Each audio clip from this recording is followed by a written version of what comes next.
Hey everybody, welcome to another episode of Classic Gaming Brothers. I'm Zach. And I'm Seth. We're the Classic Gaming Brothers. That's right, we are the Classic Gaming Brothers. That's right, we are the Classic Gaming Brothers. That's right. That's right. All right, well, that was the show.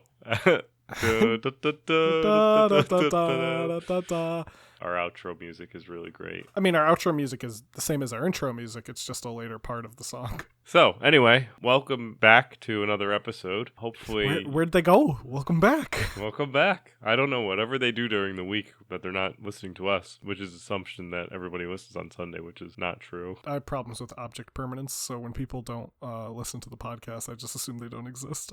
See, I have the same thing, except it's like stuff in my fridge. Or cupboards. Oh, no. Or pretty much just anything that's not displayed. But anyway, we're not here to talk about object permanencies. We're here to, in fact, talk about video games and what we've recently been playing. So, Zach, what have you recently played? Seth, recently I played a game called Sonic 3C Delta, which is actually a hack of Sonic 3 and Knuckles. Ooh. By a developer named Chainspike, who submitted this hack as part of the 2021 Sonic Hacking Contest, which actually just finished today, the release of this episode. Not today, the recording of this episode. Today, the release of the episode this Sunday. The Sonic Hacking Contest is a competition of fans who get together and they submit, as the name implies, hacks of Sonic games. Included in this are also mods of Sonic Mania or Sonic Adventure or the Sonic game that came out for the Xbox 360, Sonic 06. But most popular, I think, are the ROM hacks for Sega Genesis games. And that's what Sonic 3C Delta is. So Sonic 3C Delta is actually a compilation of early unused content for Sonic the Hedgehog 3, including some early music, level layout, graphics, concepts, and other things that were eventually cut from the game, incorporated into the full version of Sonic 3. Not Sonic 3 and Knuckles, but Sonic 3. So this hack currently has all of the zones that were in Sonic 3, and that includes Flying Battery, which was originally cut from Sonic 3 and moved to Sonic and Knuckles. So it does include Flying Battery back in its original place in the smack dab middle of Sonic 3. Flying Battery, the zone where it's like the other zone from Sonic 2. Yeah, it's a lot like Wing's Fortress Zone. But actually, Sonic Mania combines Wing Fortress with Flying Battery. But yeah, it's a pretty good hack, and I'd recommend anyone who's interested in Sonic hacks to check out the Sonic Hacking Contest. It's available. All these hacks are available for free. Pretty much all of them run in your standard Genesis emulator if it's a Genesis hack. So Fusion, Kega, Blastum, and if you have a EverDrive, you could actually load them onto an SD card and play them onto real hardware. At least most of them will work on real hardware. Anyway, yeah, so check out Sonic 3C Delta by Chainspike, and also the plenty of people who are streaming Sonic hacks during the Sonic Hacking Contest, such as SSG Infinite Sonic. He's a friend of the podcast who has been streaming some of the games from the Sonic Hacking Contest on his Twitch. I don't know if he's like streaming anytime upcoming as release of this episode, but I'm sure he has some VODs available that you can check out some of the games that were available.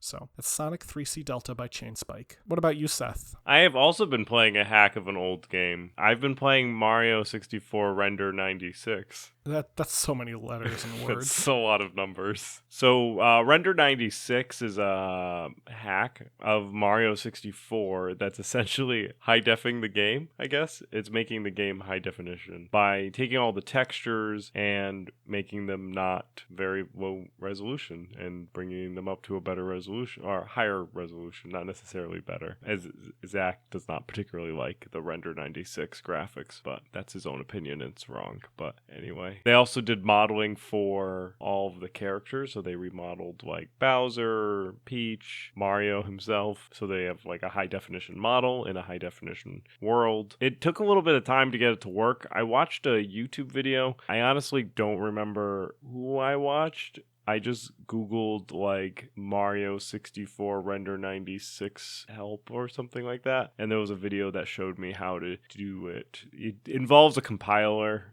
and you compile essentially the mods that you want into a legally obtained copy of a Mario 64 ROM, which are definitely not available everywhere. And actually, the compiler that I used, you don't even need an emulator. So you just double click the icon and it just runs without doing anything. Yeah, so I mean, just a cool thing, not to cut Seth off, but the reason it doesn't use an emulator is because the compiling is actually building a PC port of Mario 64. It's using some tools that were developed by a team separate from Render 96, and they pretty much found a way to decompile Super Mario 64 completely and then recompile it as a standalone executable that can be run completely without emulation. So it doesn't even build an emulator. It is running on your computer. It is a computer version, a PC port of Super Mario 64. Which is kind of cool. And what's cool about the compilers, you can pick different mods. So if you wanted to play like Wario instead of Mario, you can do that. There's a huge modding community behind the game because obviously the game is a very important and prominent and nostalgic game for a lot of people. So there's a huge community that still mods for it. There is like a mod that you can have it be like an EA game where you have to unlock everything with coins, which I thought was hilarious. The Render 96 version is I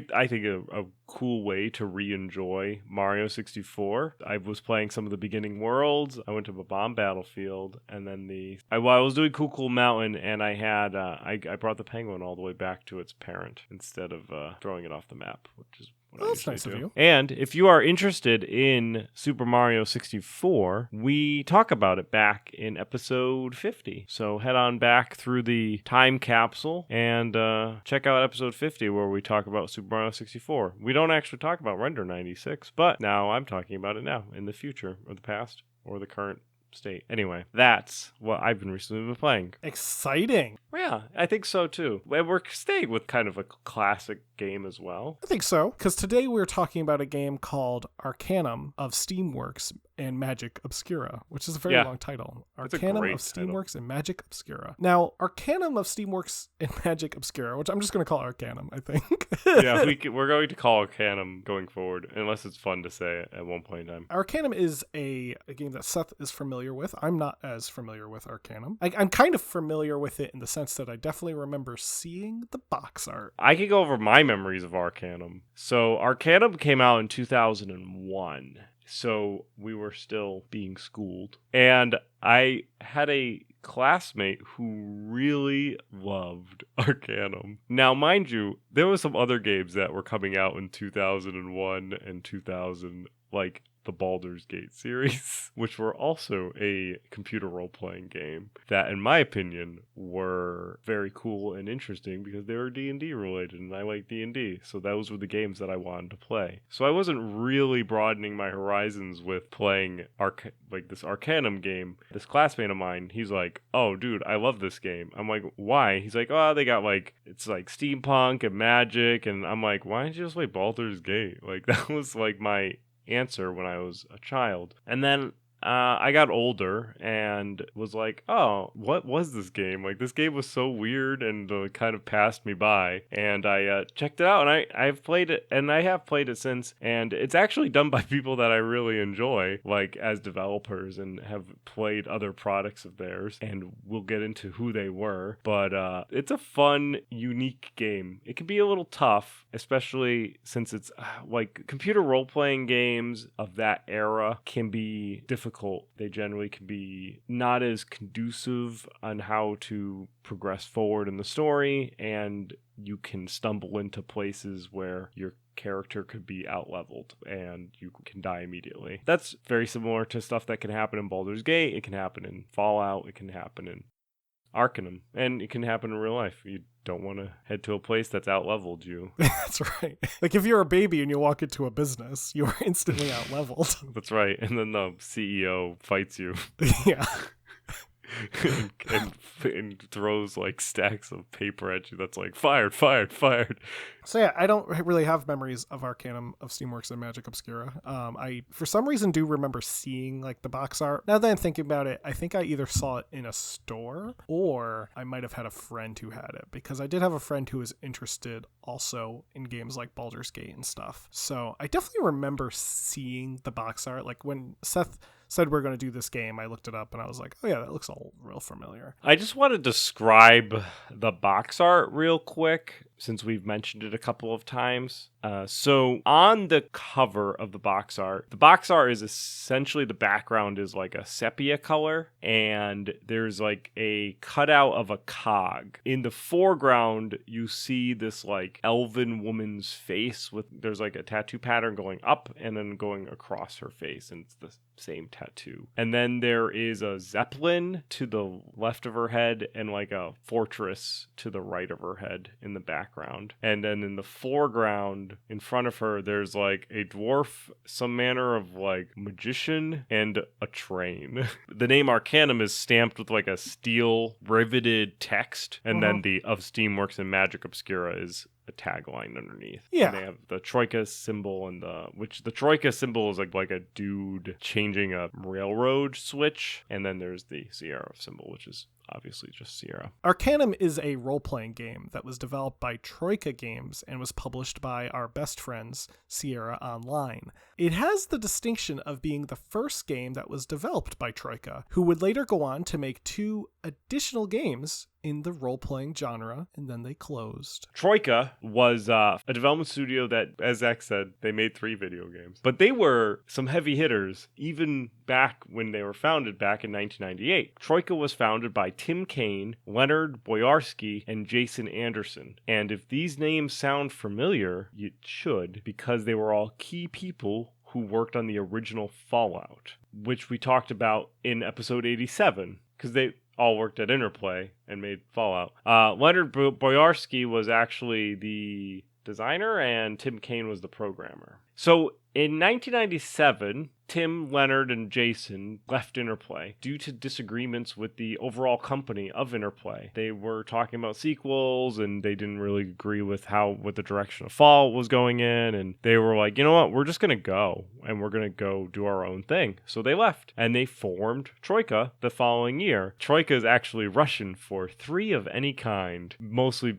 playing on the fact that it was Tim, Leonard, and Jason. In their very short life, they released 3 impressive role-playing games. These games were Vampire Bloodwines, The Temple of Elemental Evil, and their first game, Arcanum, of Steamworks and Magick Obscura. And to be honest, each one of their games could probably get an episode in their own right. Vampire Bloodwines is probably one of the greatest RPGs that someone can play if they're into that gothic setting. Like, there is not a lot of vampire video games based on the White Wolf Vampire the Masquerade role-playing system. There's not a lot of video games based on it, but Bloodwines does an amazing job at capturing that setting. So amazing that they've been trying to get Bloodwines 2 off to get it going, and they're having difficulty. But Vampire Bloodwines came from Troika, a very small, short-lived development house. So how did this game come around? According to Tim Kaine, they were always going to make an RPG, and Tim really wanted to make a fantasy RPG. However, at the time, there was a ton of fantasy RPGs out there. Baldur's Gate, Ultima, Might and Magic, Return to Krondor. Those are just a few of the many, many fantasy RPGs that were already available and already fairly popular. These fantasy settings were set mostly in like a 14th century or like around that time period, very Dungeon and Dragons-y. However, Leonard proposed setting the new RPG in the 18th century and incorporating technology into the game. So kind of shifting that whole fantasy element from being a medieval setting to being a slightly more, I don't want to say modern, but it's an industrial revolution. Industrial revolution setting. They eventually ended up with a blend of the 18th and 19th century technology and then overlaid magic to create a world that blended the 2 ideas, technology and magic. Thus, Arcanum of Steamworks technology and Magick Obscura. Now, the name of the game, Arcanum, is actually the name of the continent that the player, explore throughout the game. The world of Arcanum is an homage to very Tolkien-type realms, where there are humans, elves, dwarves, gnomes, halflings, orcs, ogres, goblins, hybrids of half-orcs and half-ogres. Though instead of, as Zach explained, in the middle of fantasy, it's in the middle of the Industrial Revolution. Technology is spreading throughout the world of Arcanum, and the mages who harness magic are hesitant about adopting this technology. And that is because technology and magic in Arcanum is mutually exclusive. Magic will fail around technology, and technology will fail around magic, depending on whichever is more powerful. So if there's a powerful magic going on, then the steam engine might fail. But if there's a powerful steam engine, then the spell might fizzle. It's a very unique setting and different than what was out in the market at the time. Now, it all begins, as all steampunk adventures should, on a Zeppelin. Nice. And it's called the IFS Zephyr, and you're out on its inaugural journey, its first ever voyage out. And during this voyage, these two half-orcs flying what could be like Wright brother airplanes on steroids come and shoot down the Zeppelin. Your character is on the Zeppelin for some reason or another, but you survive the crash of the Zeppelin, and you wander among the wreckage, and you find this old gnome, who I believe is the pilot, who gives a silver ring to you and tells you to bring it to, quote, the boy, unquote. Then he does what all good plot devices do. He dies. You as the player are not scathed from falling from a giant Zeppelin crash, and you are in fact approached your very first, as soon as the cinematic ends, you enter into a conversation with a character named Virgil. And Virgil is a member of this faith, the Inari, who believe that you are, quote, the living one, unquote, who is important in their faith. He believes that you're essentially divine, but he also tells you that he's really new to the religion, so he's probably not the best one to get, because you ask him, like, what do you mean I'm the living one? Like, what does this mean? And he's trying to explain it, but he's like all over the place, and he's essentially just like, I don't know, I just know you survived, and now you're this holy reincarnation of this person, and you're just like, dude, I just had this gnome give me this ring, I don't even know what I'm doing. And he's like, well, maybe we should go talk to this elder person. The game just goes from there. You have to figure out what's going on with why this guy Virgil thinks you're the living one, why you have this ring, where should this ring go. Eventually people will try to assassinate you, and you have to figure out why there's people just trying to kill you, and overall unpeeling the layers of the game and finding out who the big bad of the world is and stopping them from committing their big bad actions. So it's a fun role-playing game, as it were. It's a fun game. So the game unfolds in a non-linear fashion. The game doesn't really hold the player's hand, nor do quests have to be completed in any particular order. Side quests are abound, and the player can go down plenty of rabbit holes of distraction while playing through Arcanum. The player does have to navigate between the way the world is split between magic and technology, and how the player favors one or the other will have an impact on how the game plays out. Couple that conflict with the standard moral conflict of good versus evil, and this game has plenty of replayability, since these decisions will impact the game, the overall ending, and even how people will react within the game. Throughout the game, you do get different companions, and these companions do depend on how the player will align themselves. So some companions might be more aligned toward you having good nature, some companions might be more aligned to you being a jerk. So yeah, it's definitely a game that has a branching paths that you can follow. Now, a fun feature of the game is that the game is beatable both in a pacifist run or in what you might call a genocide run. A pacifist run being you don't cause any harm to anyone, and a genocide run being you kill everyone who goes near you. And there's so many in-betweens here. So you can do a straight pacifist run, or you can do a pacifist run plus a little bit of murder.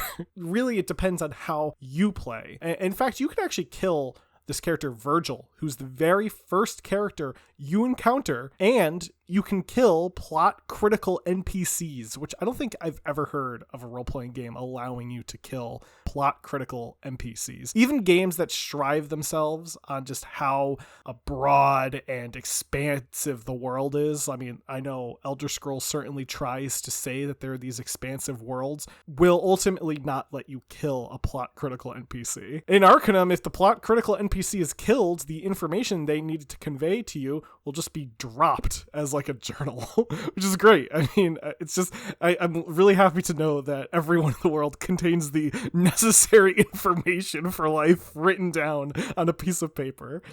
On the other hand, you can avoid combat entirely, including being able to beat the final boss without using any violence. It's very difficult to defeat the final boss without any violence, but it is doable. Arcanum itself is a CRPG, we've mentioned this a few times, which is a computer role-playing game that has a isometric view. The game is designed in a custom engine that was built specifically for Arcanum, though it is very similar to what the original Fallout engine looks like because the people who made Fallout made Arcanum.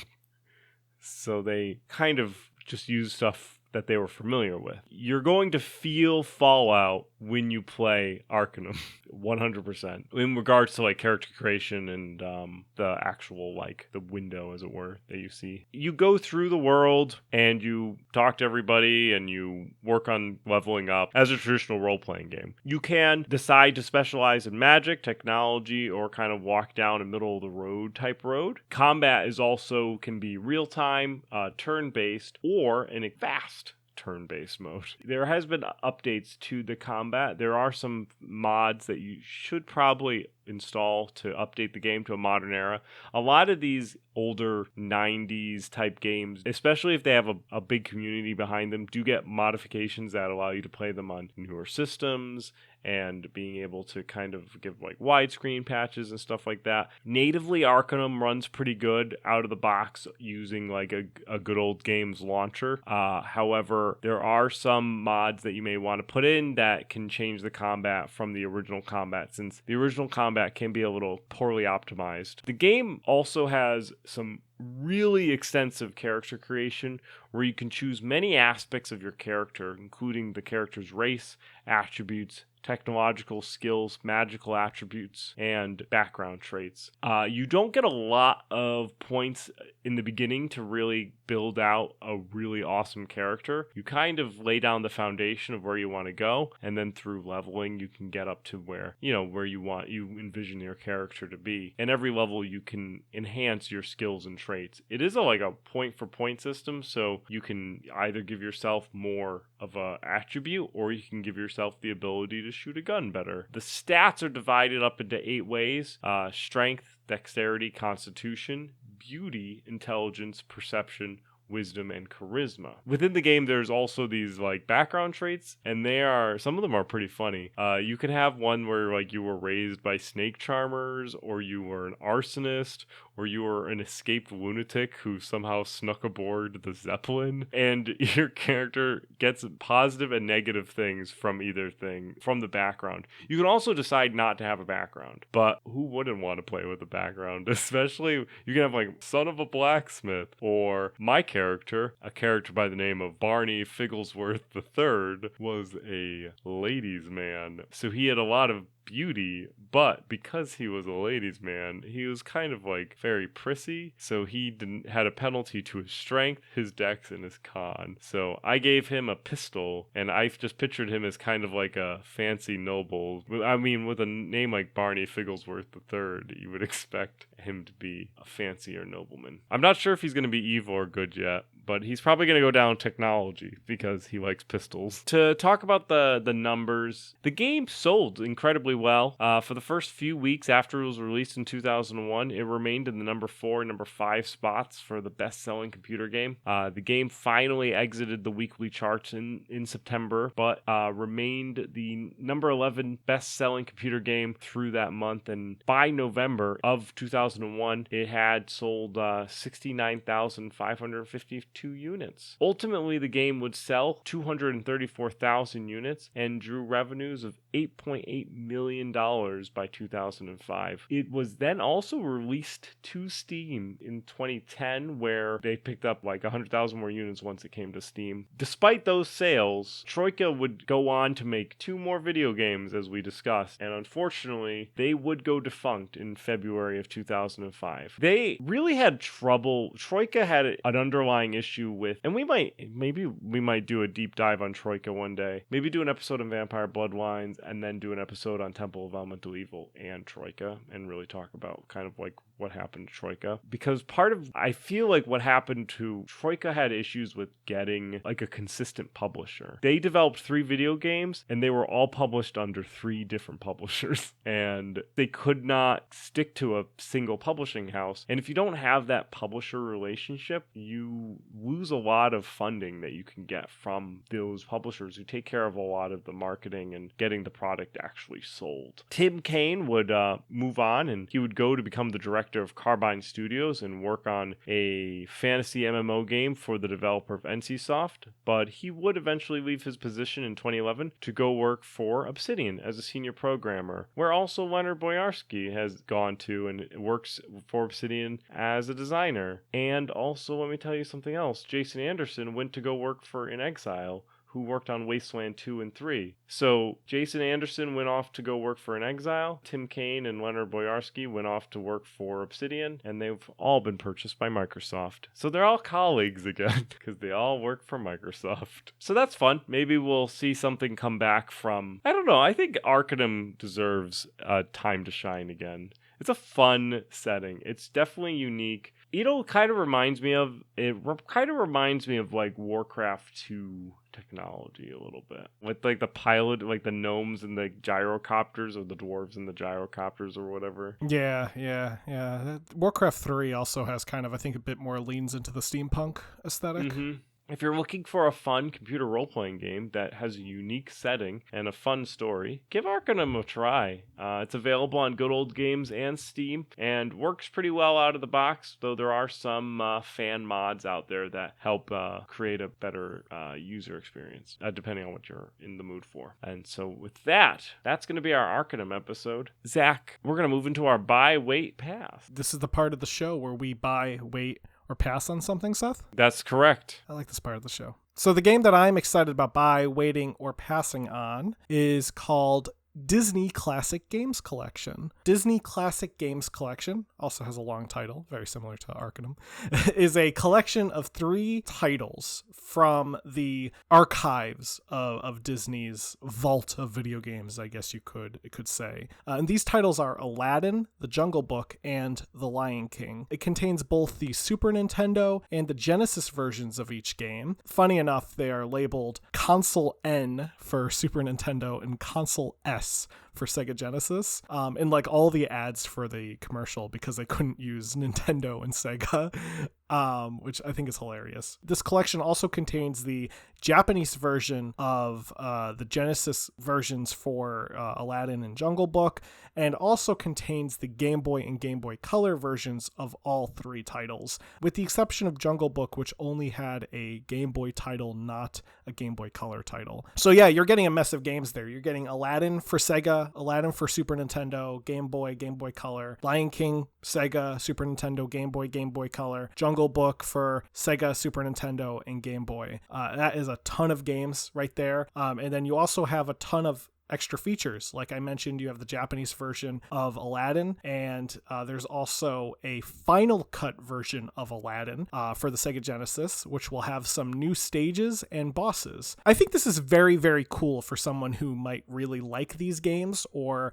might really like Disney games in particular. I personally grew up playing the Aladdin game for the Sega Genesis, which is very different, by the way, than the Aladdin game for the Super Nintendo. They are two entirely different games, but I've always been fond of the Sega Genesis version of Aladdin because that was the version that Seth and I had. But I'm really not that familiar with the other games. Like, I'm not that familiar with I have a copy of Lion King, but it's, you know, I got that later in life, and I've never played the Jungle Book game. So I don't know if I am necessarily the person who wants to buy this game. I mean, I love retro games, but at the same time, if I want to play a retro game, often I'll just try to find that game either physically or other means. But I don't know. It's like, it's very cool, but is it the collection I want is the question. So I'm going to hold off on saying whether or not I'm going to buy it, but I will say that it's due out November 9th, 2021. So I will put it down as a wait. Though, as a fun fact, the Super Nintendo version of Aladdin was actually designed by Shinji Mikami, who created Resident Evil. So that's pretty fun. That is fun. Yeah. But yeah, that's Disney Classic Games Collection. Now, this isn't to be confused with the previous collection of Disney games that has been released. There was a collection of games that just contained the Sega versions of Lion King and Aladdin.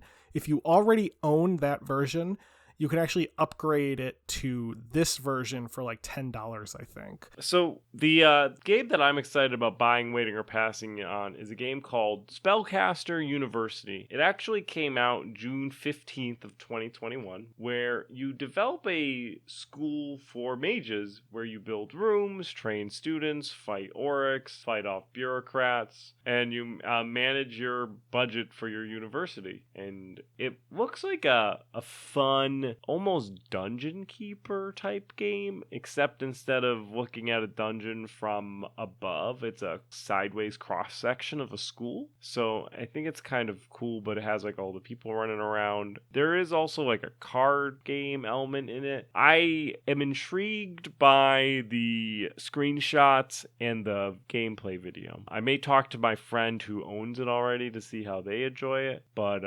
ultimately I think I'm going to put it down as a wait, but it does look like a pretty cool game. Developed by Sneaky Yak Studio. And looking up, it looks like the game may have come out earlier. It looks like it actually came out back in September, but it's just now recently on Steam. But yeah, so that is Spellcaster University. That will do it for our episode.